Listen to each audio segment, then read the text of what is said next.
كرة القدم ليست مجرد أهداف ونتائج، إنها قصص تكتب تحت الضغط، وأحلام تولد في أصعب اللحظات، وأبطال يظهرون عندما يعتقد الجميع أن كل شيء قد انتهى. وهذا بالضبط ما حدث في مواجهة الجزائر والمغرب في مباراة تحديد المركز الثالث من كأس إفريقيا للسيدات 2026. مواجهة حملت كل شيء: الحماس، التوتر، الإثارة، والدراما حتى الثانية الأخيرة. على أرضية الملعب دخل المنتخب المغربي مدعوما بجماهيره الغفيرة وطموحه لإنهاء البطولة بميدالية تاريخية.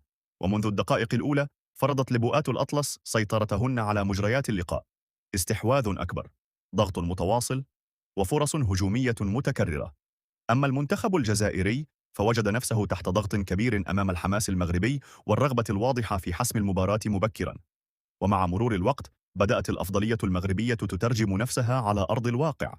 في الدقيقة 37 نجحت الشابة كوثر أزراف، صاحبة 18 عاما فقط، في هز الشباك وإشعال المدرجات. فرحة عارمة اجتاحت الجماهير المغربية، والكل اعتقد أن الطريق نحو البرونزية أصبح مفتوحا. لكن مباريات القمة لا تنتهي بهذه السهولة. ومع بداية الشوط الثاني بدأ أن المغرب في طريقه لتوجيه الضربة القاضية. مريم عتيق نجحت في تسجيل هدف ثان وسط احتفالات كبيرة من اللاعبات والجماهير. لكن تقنية الفيديو كان لها رأي آخر. بعد مراجعة اللقطة قررت الحكمة إلغاء الهدف بسبب مخالفة سابقة، قرار غير مجرى المباراة بالكامل. ففي كرة القدم أحيانا تكفي لحظة واحدة لتغيير كل شيء.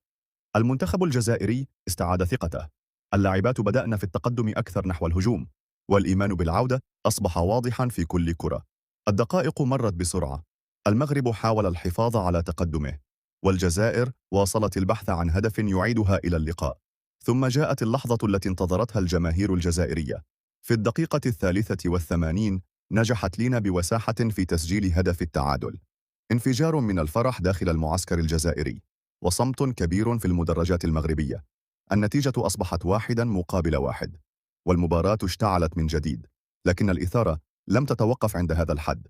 في الوقت بدل الضائع حصل المنتخب المغربي على فرصة ذهبية لإنهاء كل شيء: ركلة جزاء في الدقيقة 97. الجميع وقف على أطراف أصابعه، اللاعبات ينتظرن، الجماهير تحبس أنفاسها، والحلم المغربي بدأ قريبا جدا. لكن الكرة لم تجد طريقها إلى الشباك. ضاعت الفرصة، وضاع معها حلم الحسم في اللحظات الأخيرة، لتتجه المباراة نحو ركلات الترجيح. الاختبار الأصعب في كرة القدم، الاختبار الذي لا يعترف بالأفضلية ولا بالاستحواذ، بل يعترف فقط بالأعصاب الحديدية. ركلة بعد أخرى، التوتر كان في أعلى درجاته. كل تسديدة كانت قادرة على صناعة بطلة أو خلق حسرة لا تنسى.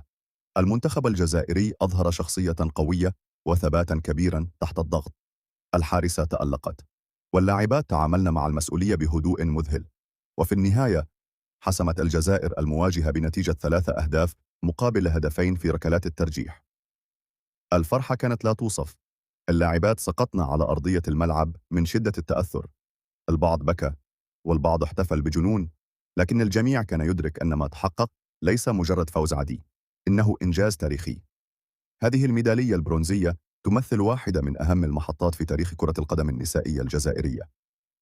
إنجاز يعكس التطور الكبير الذي عرفه المنتخب خلال السنوات الأخيرة، ويؤكد أن فتيات الجزائر أصبحن قادرات على منافسة أفضل المنتخبات الإفريقية.